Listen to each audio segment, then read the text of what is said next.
Okay, Kathy, I took the time to go ahead and open up your trellis design and also your little cross stitch design that you emailed to me as EMB files. And I just want to do a little critique and also a suggestion for how you could actually make this trellis design work effectively. So if I look at your design here and I turn on the reshape tool, I automatically am going to see the major problem that you've got with this design, and that is whenever you're making a motif design, you have got to have it start on the left-hand side of your stitching point. It needs to be on the left-hand side of this line, and it needs to end on the opposite side. So you've got your set over here, both of them starting and ending on the left-hand side of the motif, which means that if you were to take this into the embroidery machine and actually try to embroider it, you would stitch out this entire stitch pattern. And I'm not following it through the sequence of the stitch play or anything, but when it completed these 4 boxes, it would tie off and it would start again, but it would jump. So let's say it would stop over here where the stopping point is at. In order for it to stitch again, you'd have a big old long jump thread that would start over here, and then your sequence would start once again. So as a motif, this won't work as a line pattern. It would work if you used it just as a stamp, a motif stamp, because then it would only be expected to be stitching out one repeat of this pattern. So I hope that that makes sense to you. And then what you need to do with it is you need to analyze these squares and you need to figure out a sequence of how you're going to stitch it out or plot the nodes on here so that it can start at the beginning and it can end at the end so that it'll start again at that same exact spot without having crazy jumps all over the place. So one of the things that I like to do when I'm starting to make a motif is I first of all like to turn on my grid, and I usually like to set it for somewhere around 2.5 millimeters. The default in the program, I believe, is 10. You can change that as a template and change it and then make it a permanent change. But basically, you're going to want it to be at a pretty small, all right, so that you can get a really good reference for how big your stitches actually are going to be and the final size of that design. The other thing that I like to turn on when I'm making something like this, which is a very geometric shape, is I like to turn on the snap to grid, because what snap to grid does is if your little node that you're placing is somewhere close to an intersection on your grid, it's going to automatically want to place it over there on that grid. So it helps to keep things a little bit straighter. And anyway, I think that those two things are helpful, at least to me, when I'm designing a motif. So this is what I designed right here, and it's not perfect, but I'm just going to walk you through how did I think about this. So let's say, for example, I want it to start here. Oh, the other thing that I would just want to mention to you too is really the repeat. You don't need you don't need 2 sections of these blocks. The pattern repeat is going to be adequate with just block number 1 and block number 2, as long as it starts right here and ends right here. All right, so it would start right here and it would end right here so that your designs would intersect easily. All right, so this is what I would do. You're going to have to use a combination of single run lines and triple run lines in order to get this thing to work. So I think another thing that might possibly work is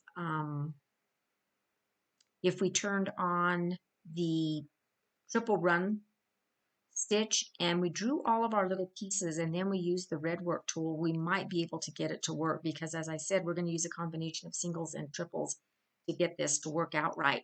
But we'll experiment with that in a little while. So let's start off with digitize and open shape. We're going to start off with the single run and we're going to start right here. So notice, because I have this snap to grid turned on, that when I'm hovering over these starting points on the grid, my cursor is I'm getting these red lines. So that's an indication to me that I'm starting right in an intersection point. So this is what I think I need to do. I want to stitch from here to here with a single run line. All right. Then I can complete this part of this square using a triple.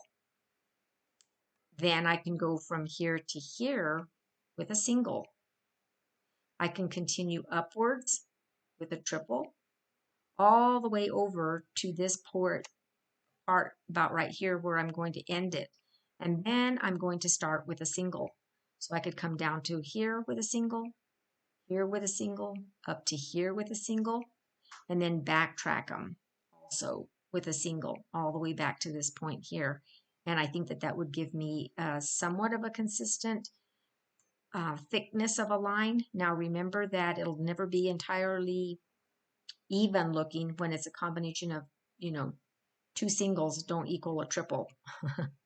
Pretty close though, when we're just talking about thickness of thread. So let's try it, okay? From here to here.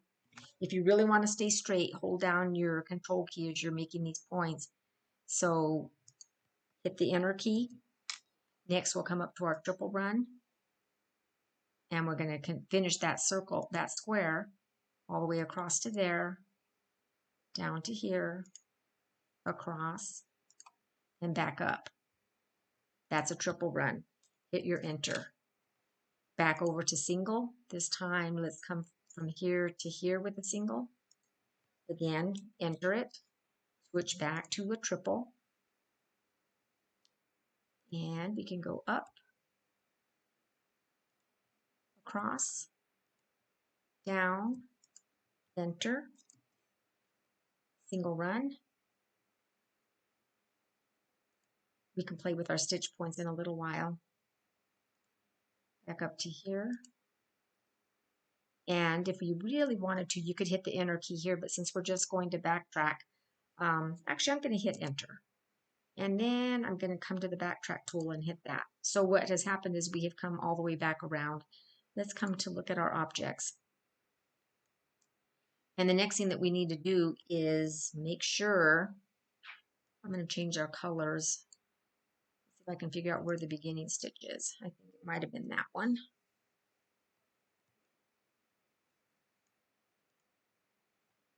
Let's turn them red so we can see it differently. Is you need to make sure, because one of the strange things that happens in, oh, I think I've gotten them a little bit mixed up. Yeah, I had too many lines here.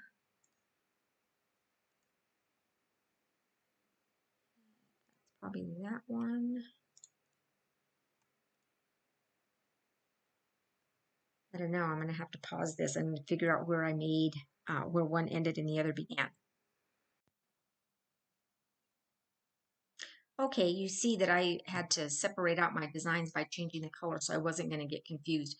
But over on your sequence bar, take a look at all of these stitches, and what I want you to do is make sure that you turn on the reshape tool as you're looking at each one of these lines, because one of the weird things that happens in Hatch is sometimes when you're making lines, it will reverse your starting and stop points. Even though we started on the left side and went toward the right, it doesn't always keep it like that. So look at that there. Yep, it switched them on us. So that would always cause a stitching problem.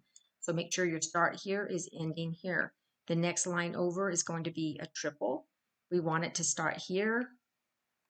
So look at your reshape. Nope, it also flipped it. So let's flip it back over here. I don't know why the program does this, but it is a nuisance.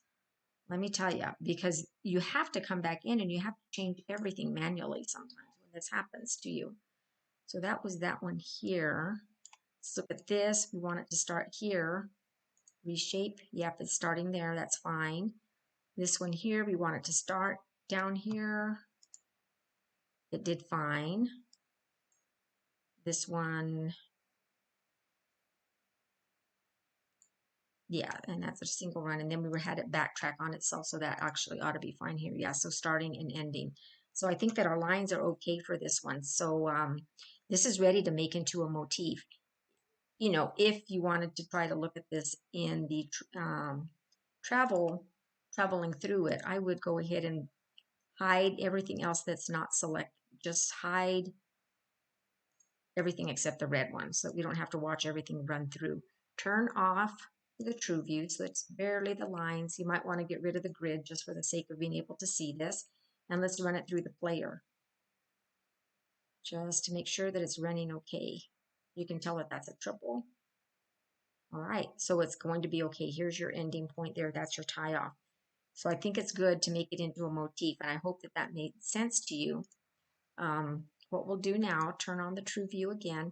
You can see that I've got some reference points here. This one up here is going to be real important, and this one here, because this is the intersection where we're going to hit our starting point of our design and our ending point of our design. Now, it's not a symmetrical design.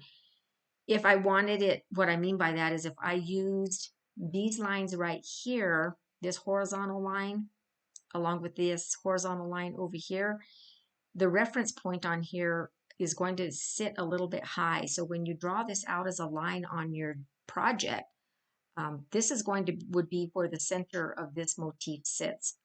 All right, so if you wanted it to be exactly centered, your reference line exactly centered in the middle of the design, you would actually be looking at these points right in here, because that's the horizontal center of your design. Hope that makes sense. So let's go ahead and move this down so that this reference line is right on the node, which indicates that this is the center. Okay, so that our motif will sit evenly spaced on the top and the bottom whenever we're drawing a line using it. And the other thing that you would probably want to change as you're working on this is go ahead and look at your stitching properties. So we need to look at this under objects, but just for example, just make sure that your stitch lengths and so forth are something that you think you want to see happen. I'm not going to play with that right now. That's totally up to you.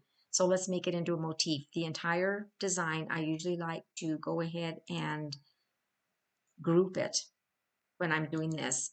Sometimes I just feel like that helps to keep things a little bit together. And select it. That way everything we know is selected within that group. Let's turn it into a motif. Let's call this, not my first try at it, so it's going to ask me if I want to override it, and I will say yes. So let's draw our reference point. Now remember, your reference point is how it's going to sit on a line when you draw a line. So I want it to be centered on my squares, my trellis, and I'm holding down the control key so that I can come to the opposite side. And get the click in there. My design has been made. All right, so I'm going to get rid of this black. And what I'm going to do is make a line, and let's just see how it actually digitized out at. Okay, so let's make an open shape. It'll be the motif. It'll be this trellis, and let's just draw. And there it is. So, you could come back in here and once you've got the idea. Oh, and the other thing is once you zoom in on this, do you see the black line down the center? That's your reference line.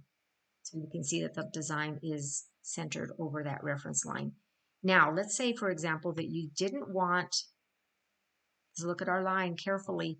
Let's say, for example, that you didn't want this square here to be right on the edge of this square here. What if we wanted it to be somewhere in here with a little bit of space? You could make it an asymmetrical kind of a shape. In that case, what you would do is your starting point would be here, your reference point, and your ending reference point would be here. And when if you did that, you would get a little bit of an overlap in this shape. Could be kind of cool looking. It could also look kind of weird. No guarantee there. Let's try one just for fun. I'm going to call this one Trellis 2 when I get it made.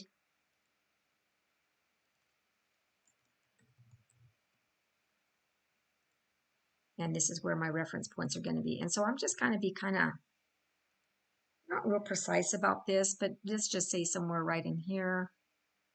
I get a little bit of an overlap.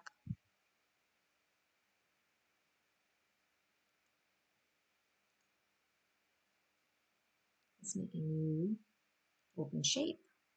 Motif with Trellis 2. So see that one compared to the one up above it with an interesting little bit of an overlap, so you could just play with it however you want and just get some different effects there. Okay, so that's enough of that one. Other than, our original thought was going to be, can we use the Redwork tool in this? Well, I don't know for sure, but let's break it apart, ungroup it, and let's just turn everything into everything into a triple run. All right. And other than that, let's just leave it at that. Everything is now a triple. Let's now, for the sake of not getting confused, under colors, let's select it. It's a triple run line, bunch of little triple run lines. Let's see what would happen if we tried to use Redwork. Right, so Redwork always gives us a choice. Down here on the status bar on the bottom, it says that we can enter an entry and exit point. All right, so what that means, entry, exit, that means it's going to want to start at one spot, and it's going to want to start at one stop, and it's going to end at that exact same spot.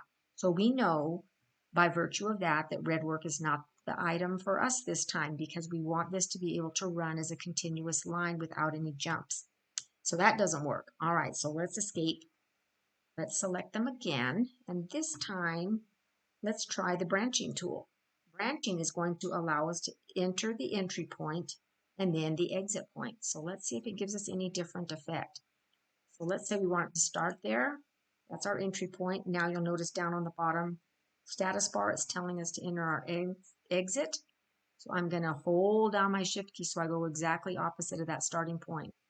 And I'm going to hit, that is my exit. I don't know how well it did. Let's check it out and see. You know, if we looked at this under objects, we're now going to see that that's got the little, it may have worked and it may not have worked. So let's try it.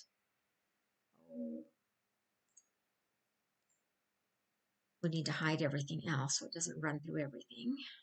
Get big in here, and let's turn off the true view. And let's hit the player. So going back over it as a triple. Did that as a single. Now that time it's already tripled over that a couple of different times, and you know, I don't think that that would be an attractive finish. So I don't think that branching would be the way to go. I think that doing it manually, having plotted it out and thought about it, is probably going to be the better way for this particular motif. Okay, so that's it for the trellis. Let's take a look now at the cross stitch design. Unhide all. Okay, where's the cross stitch? It's right here. So this is what I did with mine. Let's go ahead and take a look at yours first of all, okay? Draw a box around it. Let's turn on the reshape tool. Okay, so first of all, we're going to see that again, we haven't followed the rules here of it having to start on the left-hand side and end on the right-hand side. So remember, it has to start and stop right opposite one another so you do not get crazy jumps. So that's problem number one. Problem number two is if we turn off the true view and we look at this here in just the stitches, it's like you said in your email, you've got starts and stops all over the place. So remember that a round circle is a tie-in and a triangle is a tie-off. So, you know, you're starting over here, but you've got jumps galore and more. And so this design would never want to stitch out either as a motif nor as a stamp. So this is what I did with mine, is I came over to the motif stamp. And in our built-in stitches, we've got our black work designs.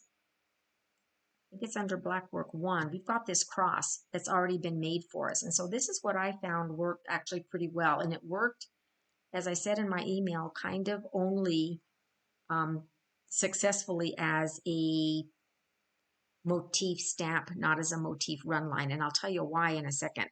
All right, so this is what I did, is I'm going to escape real quickly, and I'm going to turn my grid back on.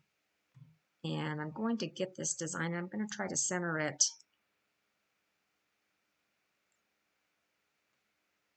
It's not exactly perfect.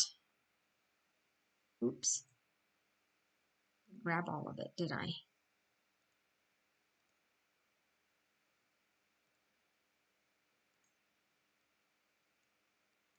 Let's go ahead and group it so that they are all together. Zoom in on it, and let's just try to get it kind of centered so that some of these intersections are right over grid marks. Yeah, it looks pretty good. All right, so I'm going to grab a different color. Let's try for orange. Let's go back to our motif stamp and let's find our cross. and say, okay. And this time what I'm going to do is I'm just going to be plopping crosses. I'm thinking about it in a somewhat logical order. All right. And I'm looking at the red marks on my screen. So I'm doing an enter, and I'm just going to start placing them, looking at the red marks that are showing up to show that my corners are right in the corners of my grid. All right. Remember I told you about that a little while ago.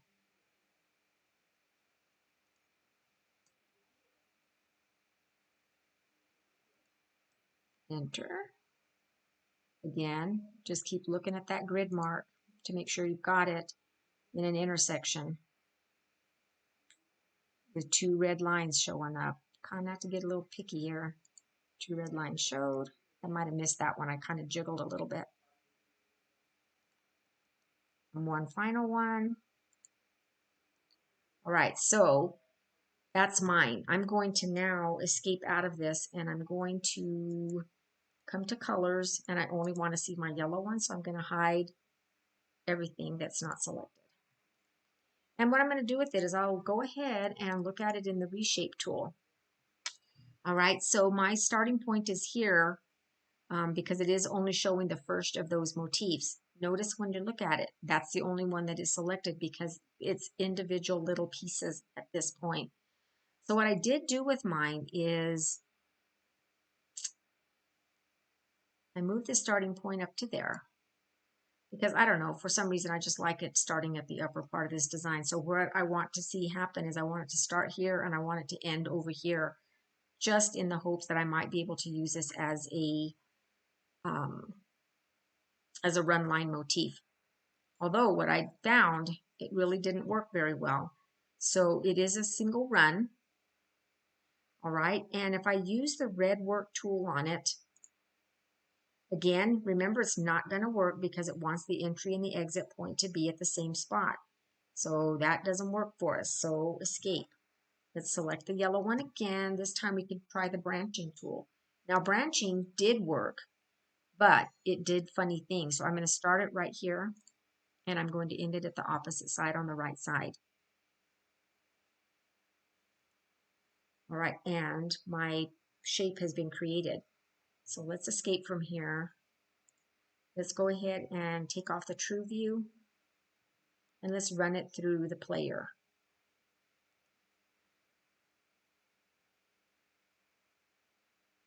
And we can see that it's running over everything twice. But when we also select it, we can look at the reshape, and we can see that it did start on the left-hand side, and it ended on the right-hand side. So in essence, it does work as a stamp or a motif. Okay, so let's go ahead and escape from here. Where do we want our reference line to be?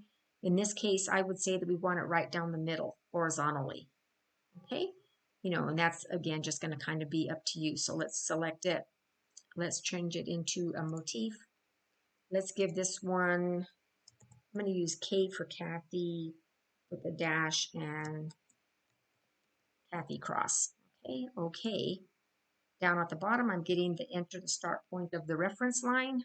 So I'm right here, horizontal center of my design, clicking there and ending opposite it, holding down that control key so that it does stay opposite.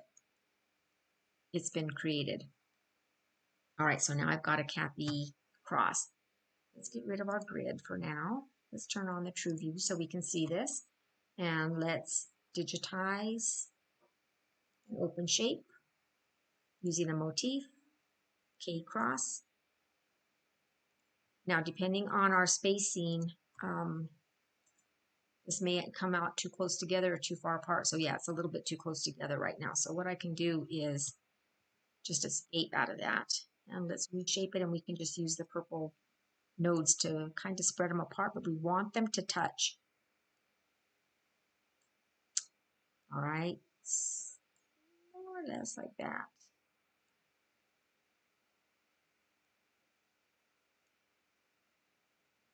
And one more. So this is the issue. What I want you to notice as we start looking at this. Let's escape out of here. And we'll take a look at it. This line, if I look at it under the reshape tool, it's got a stopping point over here, which is kind of strange. All right, so the other thing that I want to do is let's take a look at it actually stitching out in the stitch simulator. Because another thing that doesn't always show up is how this is actually stitching. So there's our original. It's going to jump up and start stitching this one.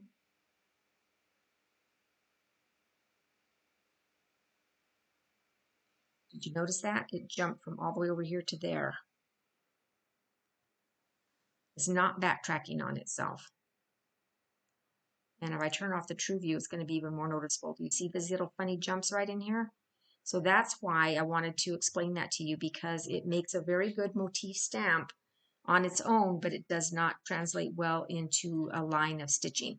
All right, so I think I've gone on long enough, and hopefully these little demonstrations are going to be helpful to you. Talk to you soon. Bye for now.